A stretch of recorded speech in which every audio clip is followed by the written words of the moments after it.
Hey, what's up everyone? Straight Shootin LJA here, and welcome to another episode of the Straight Shootin View.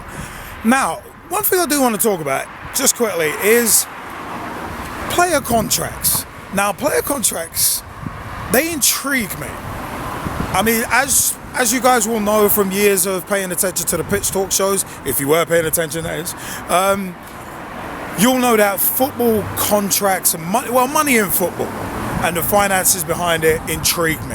And one thing, kind of want to pose it as a vlog topic, but also as a question as well. Player contracts. Do smaller clubs, like players signing long-term contracts at smaller clubs, is it all a game, or do they really believe that they're going to be there for a long time?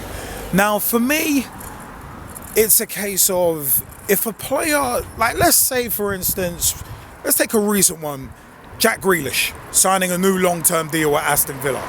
For me, I think to myself that, bit of a conspiracy theory, but I think to myself that, you know what, him signing a long-term deal, I think there was rumoured interest from Man United and a couple of other clubs in Jack Grealish over this summer during the COVID-19 pandemic, of course. But it's a case of someone like a Jack Grealish signing a long-term deal with Aston Villa. I think to myself, you're not going to be there for 4 or 5 years. I think the deal was 4 years. You're not going to be there for that long in theory, especially if you're as good as everybody is touting you as. So my thinking is that he's got together with the top brass at Aston Villa and been like, you know what, okay, if I leave this summer or I leave the summer after, I want to make sure that you guys are taken care of. Like, you're the club who have given me, who have backed me, who have given me good years. So it's on them. I want to pay you lot back by making sure that when I go, because it's not if, when I go for a lot of money, which will help obviously boost the coffers of the club, help with financial fair play among other things, and will help bring in other players to progress the club forward after I leave. That's what I reckon probably happens on a general basis with players at smaller clubs who know that the bigger clubs are circling around. Because at the end of the day, you don't want to have a talent that could potentially be worth, let's take Felipe Coutinho for instance, let's take him. We Liverpool bought him for what? I think it was 11 million, 10, 11 million, something like that. Cheap by the terms then and also now. But we sold him 2 years ago for 142 million. 137 the first 3 installments, then the other 5 million was performance related bonuses, which came to fruition this past season, where Bayern Munich ended up winning the Champions League, not Barcelona. Yes, and Coutinho did move to Barcelona. Tremendous. But it's a case of, like, a deal like that, where you buy someone for that cheap. You know that Inter Milan must have been kicking themselves thinking, damn, why didn't we have some sort of sell-on clause, so that they obviously, like what they do with what they do with so-called smaller clubs in the EFL, where if they sell someone on, there is a percentage. So it's usually what, like 5-10%. They get a percentage back if that player is sold by the club that they sold it to. So let's say a team like Crewe, Alexandra or Carlisle sells someone to Liverpool for say 5 million quid, and then Liverpool sell that player on for 30 million, then Crewe or Carlisle will get 5 to 10% of that deal. It might not be as much as that, but just for illustrative purposes. So it would make sense for that player, before he leaves, to sign a bigger deal. And also it would make sense for the club eventually selling him to sign him for a big deal as well, because then that helps the smaller club that sold him in the first place. So it's one of them where I think it's quite interesting. And generally I think at the bigger clubs, When someone signs up to a longer contract at a bigger club, I think it's more of a statement of intent. It may sound like a double standard for me to say that, but I think it's more of a statement of intent because most big clubs don't usually sell players to each other if they are direct rivals. You got the difference with, obviously, Arsenal were banking on Man City overpaying for guys like Samir Nasri, Man United paying for Robin Van Persie, etc., etc. And then there's obviously exceptions to the rule like Alexander Hleb, who invoked the Webster's clause because he was over 27, had been at the club for a few years, and was going into the last year of his contract.